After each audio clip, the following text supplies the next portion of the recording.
Ну и, кстати, Адам вон Грац, Аллах Ресхил,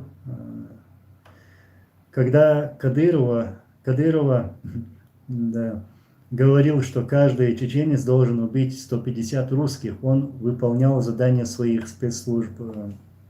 Ну, видите, столько много информации, что я могу где-то что-то не досказать. Я могу часами вот так сидеть и говорить о разных там случаях и так далее. Действительно, я помню 94-й год на митинге, где он вот стоял и призывал, что вот мы должны воевать против России. И да, действительно, он говорил, чтобы решить проблему с Россией, каждому чеченцу нужно убить по 150 человек. Так он говорил.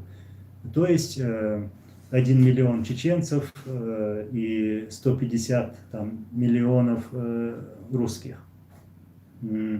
Арифметика такая, он так посчитал. То есть если каждый чеченец убьет по 150 русских, проблема с Россией решена.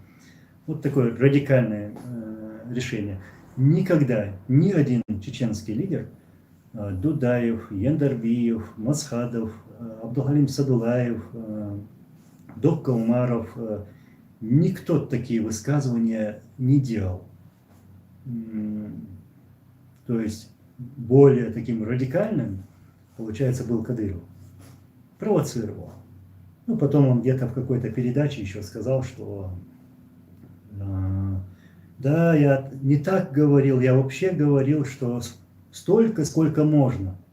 Он вообще еще там хуже себе сделал.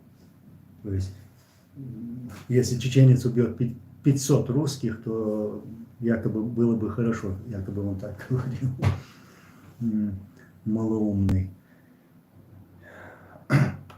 И еще касающийся информации вот насчет него. Я помню, в какой-то передаче, в своей передаче здесь, на этом канале, я говорил, что как-то в Аргуне со стороны российской базы производится обстрел Аргуна, и мины, это был минометный обстрел, мины попадают в жилой массив, погибают люди, мирные жители Аргуна.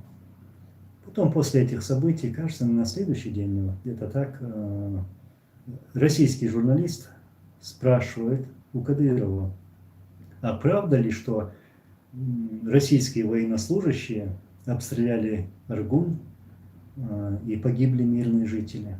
Ну, такой нормальный вопрос был. Ахмад Кадыров, его это задело почему-то. Он вскочил со стула вот так, заерзался, нервничал и говорит такие слова. Ну и что? Меня тоже тут подрывают. Видите, как Аллах вот его же словами показывает, кто он был на самом деле. И еще раз повторюсь, ни один наш лидер чеченского народа, таких заявлений или ошибок даже не совершали. Они, наоборот, хотели, я про Дудаева и других, они призывали остановить войну, остановить кровопролитие, отдавали военнопленных сотнями, призывали завершить войну. Но были такие люди, которым была нужна кровь.